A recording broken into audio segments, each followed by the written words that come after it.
It looks like we definitely have a quorum. So, Dr. Traynelis, we'll just do a brief introduction, and then I'm going to stop sharing my screen and have you start sharing yours, if that's okay. Okay, great. So, welcome everyone. This is actually the 20th iteration, believe it or not. So, going strong, and happy to have everyone logged on this morning for the West Coast Fellows Conference. Very pleased to have Dr. Traynelis with us, who is one of my fellowship directors, so very salient to this series. And we actually have a fellow with us right now who also trained with Dr. Traynelis at Rush, Ryan Khanna. So we're going to let Ryan introduce Dr. Traynelis, and then we're going to turn it over to him. But thanks in advance, Trey. All right, you're welcome. Good morning, everyone. As Handy mentioned, my name is Ryan. I'm one of the PGY8s here who's doing a 6-month fellowship over here at the San Diego Spine Foundation. And it's my pleasure to introduce Dr. Vincent Traynelis, my program director at Rush, who is one of the world's gurus on all things cervical. Today, he'll be giving us a talk on C1-2 fusions. Dr. Traynelis did his training in West Virginia, started his career at University of Iowa, and spent many years there developing the Traynelis classification, which discussed the other day on Monday conference, and is now the fellowship director and formerly the program director at Rush University in the neurosurgery department. It's my pleasure to work with him for many years, and wanted to formally introduce him as today's invited speaker. Thanks, Dr. Traynelis. Awesome. All right, thank you, Ryan. Thank you, Hanny. It's a pleasure to be here. I have a lot of slides, so I'm gonna talk fast so that we'll have time for questions at the end. And I'm just gonna start. Let's see. And there we go. Can you? Oh, I didn't share my screen. I'm sorry. Great. Share screen.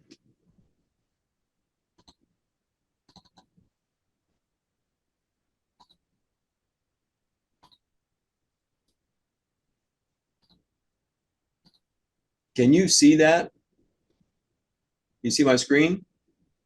Not yet. No, I'm not seeing it. I see it, but it's in presenter mode. All right.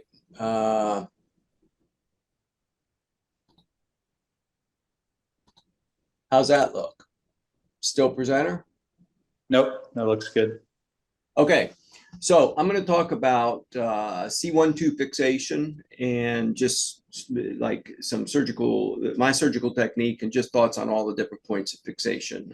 There are my disclosures.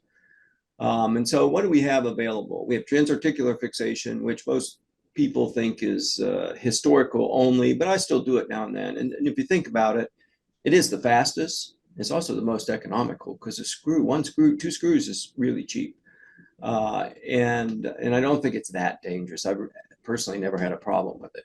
But then we'll move to C1 lateral max fixation. I'll talk about some of my technique, and then the options in C2, and we'll talk a little bit about working in the C1-2 joint space, and wind up with something I'm interested in at this point. So the first thing we have to do with transarticular. Dr. Traynelis, sorry to interrupt you. It looks like there are two screens being shared. Could the 4120 group unshare their screen? I think that there are two screens. Does anybody from 4120, I think that's the University of Arizona, could you guys unshare your screen? Also, I think, Henny, the viewers can select the screen on the left upper corner. I just did that. You can click on that drop down bar and choose Dr. Traynelis' screen. Great. Yeah, and that works when you pick the screen. Yeah. And if I can see it now. Okay, great. Yeah. Are we good? Thanks. Sorry for the interruption. So you're good now?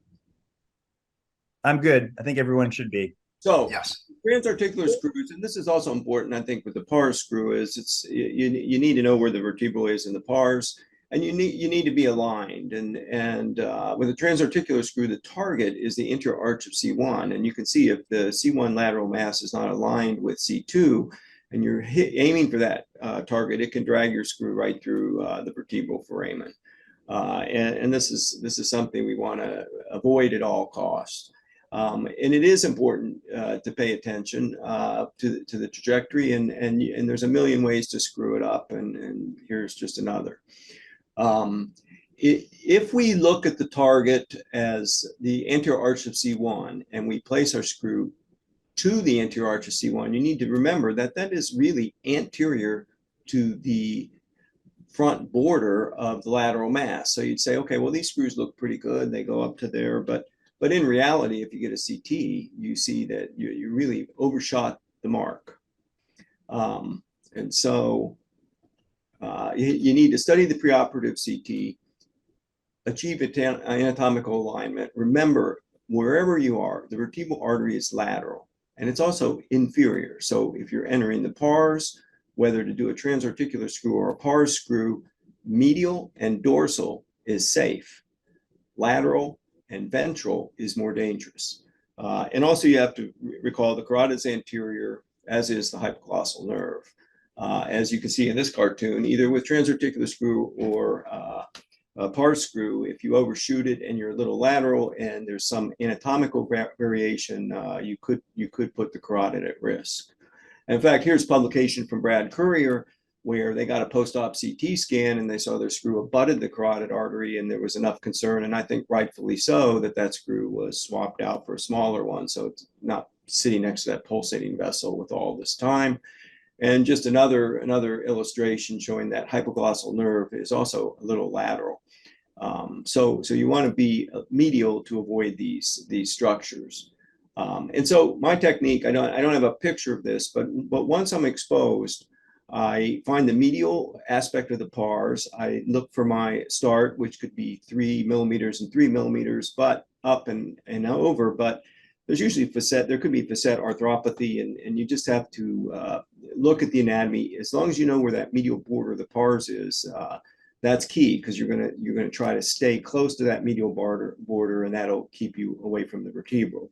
I start the screw through the pars by hand. I just walk it down, drilling it by hand, and then until I hit the joint.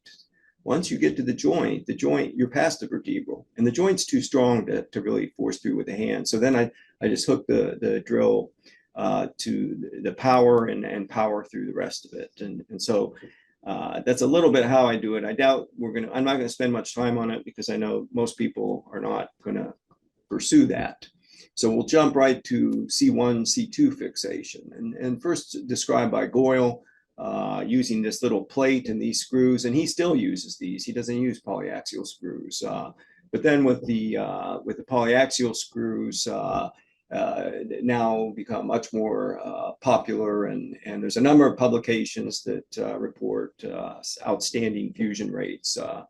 Here's Harms. He had no neural or vascular injuries, but the series was small, and these are definitely possibilities, especially the vertebral. So you have to keep that in mind. Before I show my lateral mass fixation technique, I want to just talk a little bit about using, kind of this, some people call it the C1 pedicle, this little bit of bone, and the value of this little edge of bone. The value is that you don't have to get into the vertebral plexus. It's more dorsal, and you can work your way through it. Here's an article showing how we can dilate up this little piece of bone. But the vertebral is right above it. The vertebral is sitting here. So if you're going to use this technique, you need to put a dissector in here and protect the vertebral. And if you don't, you are going to have a certain number of vertebral injuries. And I'm not a fan of this, but I know even one of my partners uses it. And it is a technique that's out there. And you look here, the vertebral's right here. We're going to go through right where, I don't know if you can see my cursor, but we're going to go right here. So you can see kind of the danger to it, whereas I prefer to come down here way below the vertebral and avoid that. And here's another thing. I don't use a drill guide. If we think about looking at the sawbones, if you stick in the C2 nerve root and you think how crowded this area is, now I'm going to stick this big drill guide in it. I want to start precisely where I want to start in that lateral mass. And if I have this thing down there, I can't really see what I'm doing. So I prefer to use a K-wire, and I'm going to show you how I do that. And then I follow it with a drill without a drill guide so I can see it. And that's how I do it. So let's take a look. Here's a fluoro. So we see that there's a sucker in there, but you can see the K-wire. And I just take a quick shot to say, okay, what is my trajectory? And if you look at it, this trajectory is probably, if we project it out, it's a little low. I'd like to be a little higher. That's pretty low in lateral mass. So I rearrange my K-wire. That looks like where I want to go. And so then the next thing is that you just start it. I now start, I don't know if I was doing this when you were here, Hanny, but I now take a 2mm diamond and I make my start hole in the center of that that lateral mass, or I make a little notch for it. I set the K-wire on there, and you just turn it on, high speed, light touch, and wait till it drops into the cancellous bone. That might take a quick shot sometimes, but it'll glide right through the cancellous bone, and you'll feel that anterior cortex. And then again, light touch, keep that speed going, and using haptics, as soon as you know you're bicortical, I stop. So here I am. I've dropped into the cancellous bone. We're sitting on the front end, and it pops through. So at that point, I shoot a quick fluoro shot, and I save it. And then by hand, I just expand the size of my hole with a drill. And there's no feedback with this. So I usually do about 6 turns and take a shot, because if the patient's a little osteoporotic, you'll be all the way through. So you got to just pay attention. And if you don't completely open up the entire tract to the front cortex, it's okay. You already made the hole with a K-wire. I use 063, and it'll work. But you got to expand the hole a little bit for your screw. And then I place my screw, and I have my initial screen up there, and I drill until I think I'm where I want to be, take a quick shot, and now I know I'm bicortical, guaranteed bicortical, it's done. And so that's pretty much my technique with these C1 screws. And of course, we all know the screw there has to be extra shaft, so it's broad, it's up above the arch of C1, so that you can connect it up to your other points of fixation. I have in here a threaded screw. I only use threaded screws. I've never seen a problem. You're fusing it, it's not moving, and I don't know how much, if there's only a little bit of thread at the tip of a partially threaded screw and my lateral mass is bigger than that, then I'm wasting some bone I could get purchase in. So I'm a big fan of a fully threaded screw, and that's how I do it. Moving on to C2, we have primarily the pars and the lamina. The pars and the pedicle, and there are some papers originally that said the pedicle was completely safe. You didn't have to worry about the vertebral artery, but I would submit that we still need to look at our CT scans, because there's no way on this axial view, if you look at it, you're going to get a right pedicle screw in. It is not going to happen. So you need to know, is the pedicle robust enough for a screw? What is the vertebral anatomy for the pedicle? And so planning for the pedicle screw is just as important as the pars screw. And certainly the sagittals are good for the pars. You see, you're not going to get a pars screw into this other sagittal view that we see without hitting that vertebral. So I get the CT scan, and I don't get angios. I don't get CT angios. I just look for the foramen on the CT scan. The one exception is, if there's a congenital anomaly, 20% of those patients have a vascular anomaly. So if there's a congenital anomaly here, then I will get some kind of study so I can see the vessels and make sure there's not an irregularity. And the other option we have is translaminar screws. Now, placing pars and pedicle screws, I'm a little old-fashioned. I don't use a gear shift. I make a little start hole with a 2mm diamond. And I'll just say something about that. These start holes, if you're going to make start holes for even lateral mass screws, if you grab your match head, it's 3mm. The screw inner diameter, if you have a 3/5 screw, is 3mm. Plus, it's going to chatter a little. So if you want to start your screws with match heads, because it's quick and easy and it's already hooked up, you are losing bone purchase. So I have a 2mm diamond that I started with, or you can use the awls. So for the pars and pedicle, I look where I want to start it, and I make a little divot with this 2mm diamond, and then I still walk it in by hand. I feel I have more tactile feedback if I if I have the drill and I just put it in by hand, kind of a little bit like it's a pedicle finder, only I'm drilling with my hand as I do. And if I run into real resistance, I start thinking, oh, I'm on cortical bone. Am I really losing the trajectory that I want? And the same is true. So now we have the translaminar screw, and the same is true as translaminars. I make a little start hole, and this is totally visually driven. You don't need any kind of imaging. And the other screws, you don't necessarily need imaging, but I like to use it just to verify that I've got it exactly where I want it. And so these are, we just start 2 holes, one a little more superior than the other, and you just watch where you're going and you drive it down the lamina. It's important. I don't probe my other holes, but I do probe this hole because you could have a medial violation. So I will probe and check this hole. The translaminar screw, just like the pars, pedicle, or transarticular screws, you need to look and plan because all C2 lamina are not the same. Some are really small, some are really big. If they're really big, you want a bigger diameter screw because you want your threads to engage that cone of outer cortex. You don't want it just floating in cancellous bone. But if they're small, you can't force the big screw in.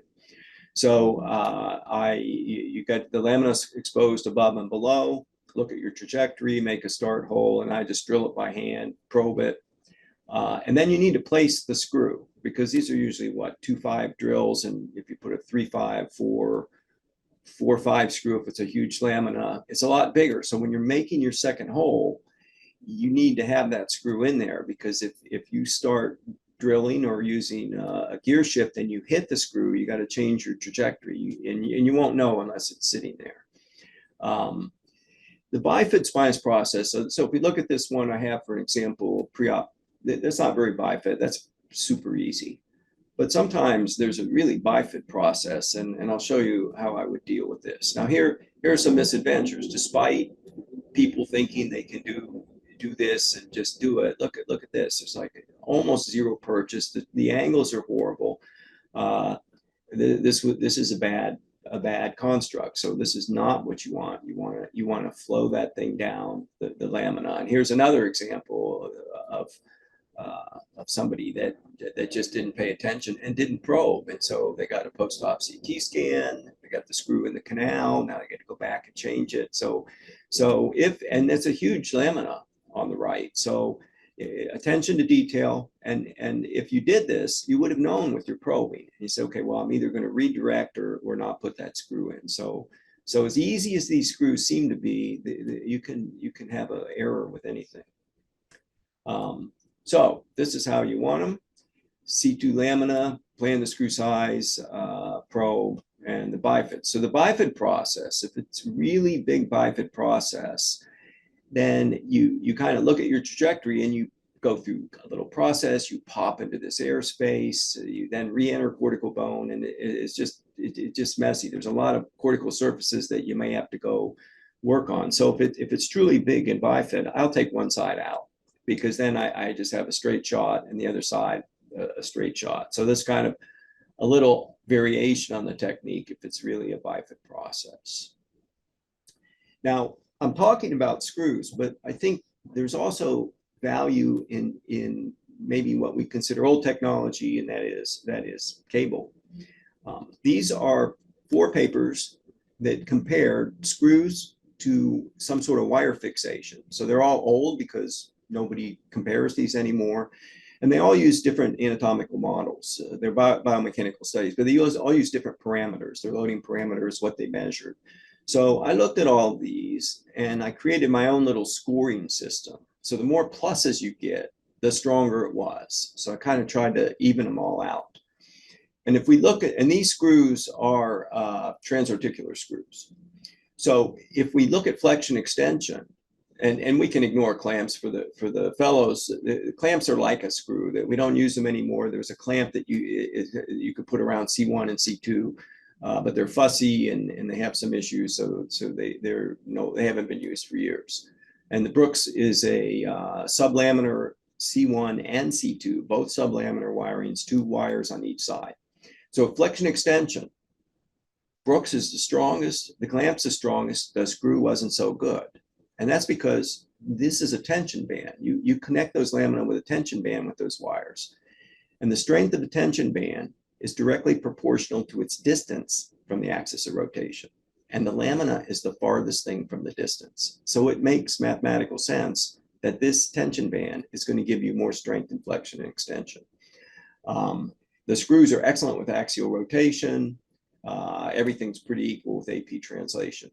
And so because of these data, it's my practice to put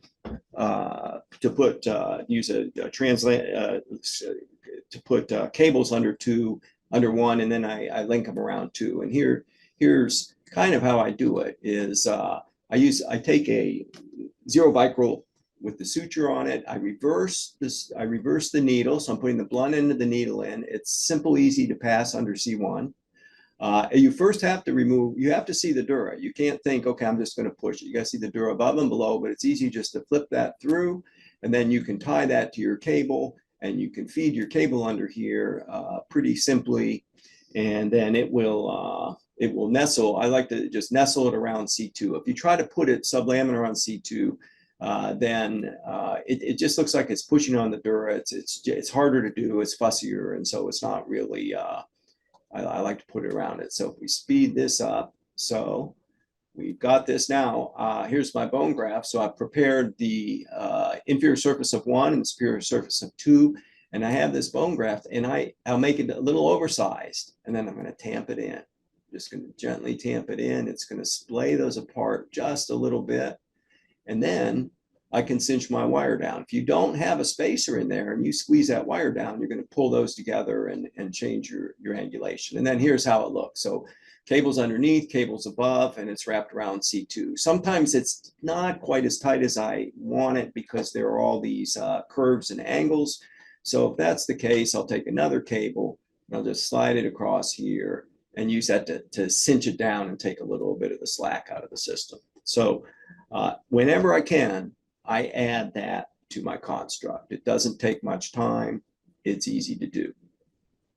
So these are the screws that I can use, and this is my construct. So here is a series of patients. This is almost 100 patients, and I like rib autograft, but that would be a different discussion. Allograft will heal, but in all of the studies, the healing takes about twice as long, and the overall result is not quite the same as autograft. And I actually use original orthosis for 6 weeks because I'm relying on the C1 screw especially, and so that's what I do. So I also put spacers in, and I'm going to show you these. So I access the C1-2 joint, and I put in, remove the cartilage, and I put in machine cortical allograft. And if we look at this biomechanical study, the intact specimen, the injury was an odontoid fracture, and S stands for spacer, and then S plus PI is with the fixation. So flexion extension intact, 100%. That's our baseline. With the odontoid fracture, 131 of the intact. Just putting the spacer in reduces motion to 18% of what it was before, reduces lateral bending to 8%, reduces axial rotation. And so if you're choosing to view, say, an odontoid fracture in an elderly person with, by definition, they're going to have osteoporosis, this stiffens the segment so much, and it helps load share with your screws. And so if I really want to fuse an odontoid fracture and I'm concerned about the bone, I now put these spacers in everyone. And I think they're super helpful. And all my patients, I will get a CT scan at a year because this X-ray was gotten the same day as the CT scan. You look at the X-ray and you go, well, I don't know. I can't quite tell if that's healed. But then we get the CT and we see that, yeah, we have a solid fusion here. So these spacers, and I will say, as you dissect into the C1-2 foraminal space where that root is, if you stay in the subperiosteal plane, it will not bleed. Now, I can't always do that myself, but you should strive to do it. And I'll use a Roton 4 microdissector, use a small sucker, not a big sucker. These are smaller instruments because it's a small space. And so I'll dissect in the subperiosteal plane. And here I got the root underneath my dissector. And and you see there's not that much bleeding. I'm all the way down. I'm all the way, my thing is going to be on the posterior part of C1, and I have it controlled. I will lose more blood when I take the root than if I just kind of push this down and look to put a screw in. So we dissected that. I'm going to take this root because for me, I can't get these spacers in without taking the root. I just coagulate it, we cut it, and then out, and then we do the other side. So now I'm in the joint. I can get in the joint, and I have a rasp here that I will pound into that C1-2 joint. And then we'll pull it out. And they're different sizes, and I can remove the cartilage this way. But the cartilage can be pretty tenacious. So not only do I use the rasp, but then I'll follow this up with a small curette, angled curette, and try to get all of this cartilage out. And then here's one of the spacers, and this will be tamped in there, and then we'll get the other side. If you have basilar invagination, you could reduce many of these with this and save yourself transorals. In those cases, you may need bigger spacers, and you may even want to use small ACDF cages or so to start cranking it up. I have some custom-made kind of paddles that I can go in there, and I can shave and ream and distract as well. So here we are. That's the end of that. And so here it is. We cut the root. We pound this thing in, and then I put my screws in. Put the screws in, I got the graft in, I'm going to hook up the rods, and that's how I do it. So I looked at about 100 patients, and I was looking at, not 100, I now have 100, but this holds true for the whole thing. I looked at transarticular screws, C1, C2 pars. I like the pars. I use the pedicle more for a bailout, and the pedicle is a little stronger, but the pars is the same trajectory as a transarticular screw. So I like to do the same thing every time. So if I want to do a transarticular, I'm still used to the whole, just make a longer par screw.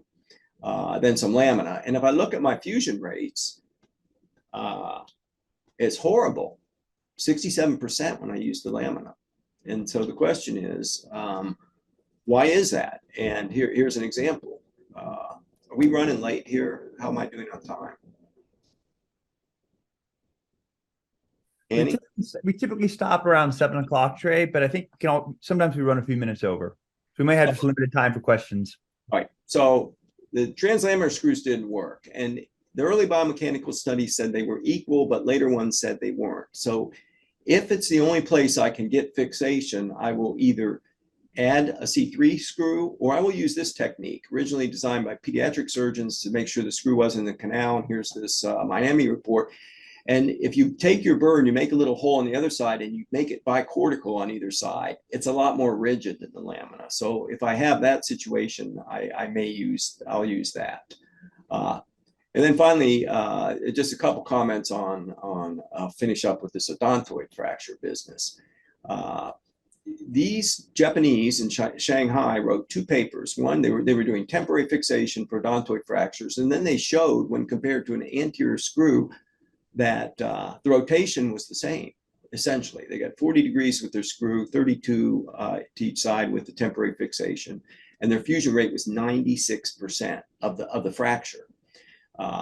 And so if we look at older patients, I looked at mine, and 73% of my patients fused. These are patients 80, 90. And here's an example. This guy has this fracture. He's 4 months out. I put screws in him. I scan him at 3 months post-op, and the fracture's healed. And here's another guy. This guy fell off his mountain bike. Here he is. He's out. He comes to me since he's been out for a while. He's unstable. He's got horrible neck pain. Here's his fracture.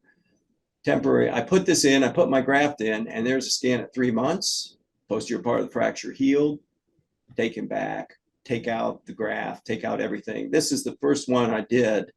And I was a little afraid to take out the C1 screws. I thought, well, if he's really moving abnormally, it'd be easier to hook back up. But since then, I've done about 7 or 8 patients all over the age of 70, temporary fixation, and I've taken the screws out. And so this is now how I'll manage these odontoid fractures. And then, so that's a quick review of sort of how I look at it, how I do it, and where things are going. So I'll stop there. Thanks And so much, Trey. That was awesome. Chicago Marathon for you runners out there. Well, I think we have a little bit of time. Can we open up the floor to any questions for Dr. Traynelis? Hey, Andy, I'll ask the first one. Can you hear me? Yes. Yeah, we can hear you, Lee. Oh, okay. Hey, Dr. Traynelis, thanks for sharing your decades of experience. Like I think it's super beneficial from all your pearls for this operation. One thing I really agree with is that really pay attention to the vascular anatomy. This week, actually, I operated on a thymus mat at C1 and ran into like a persistent first intersegmental artery. When you run into those, when the anatomy is present, how do you manage that side? C1, if you can't get a C1 lateral mass, what do you do then? That's one. And also, two, for that particular case, I thought, I know you're started off your career as a vascular surgeon. So I had like a actual Doppler available for that case that was super helpful to help with the tumor dissection, just for the residents and fellows on the call. But what are your advice on dealing with anomalous vertebral arteries when they're present? If I know preoperatively, then I'll change my plan. I may even fix to the occiput with the idea I'm going to take that down later. I have some patients that they had an anomaly like you're describing, and I didn't realize it preoperatively, found it intraoperatively, and you start finding something unusual and it just doesn't look right. But you're right, the Doppler is great. Bring out a Doppler and you realize this is the vessel, right where I don't want it to be, right in my face. And in that case, I just put in unilateral fixation. Back in the transarticular days, when that's all we had, there were a number of times you could only put it in one side because of the vertebral artery. And in general, the fusion rates were still pretty good. So to me, a non-union is far superior than taking out a vertebral and worrying about a stroke and that sort of thing. So if it's really in my way, I'll ignore it and just do a unilateral fixation. Vince, hey, John Hurlburt from University of Arizona. How are you doing? Oh, good. How are you, John? Good, thanks. I enjoyed the talk. It resonates well with me. It's what we all grew up and cut our teeth on. I'm a little nervous about your spacers, and I don't like taking the C2 nerve if I don't have to. But my question is, the young generation these days are getting the podium time for navigation. And how do you see incorporating that into your practice, or is it a non-starter? I only do cervical, CBJ, CTJ surgery now. And the only thing I navigate is an occipital condyle screw. For me, I've done so many of them. I think if you know the anatomy, I don't incorporate it. All my partners, or most of my partners do. And I'm not opposed to it. It's just I don't need it. So I know I'm not answering your question, but it does make us safer. And if you want to go through the steps, that's fine. I guess for the younger generation, though, that we're training, for me, it seems to be the only way that we're going, and resistance is futile. Well, you still need to dissect these structures to make your start holes and put your screws in. And I would just make a plea for the image guided generation to not stare at the screen alone. Look at all the anatomy there. Look at it, and you can look at your screen and your trajectory, but look in the wound at this spot.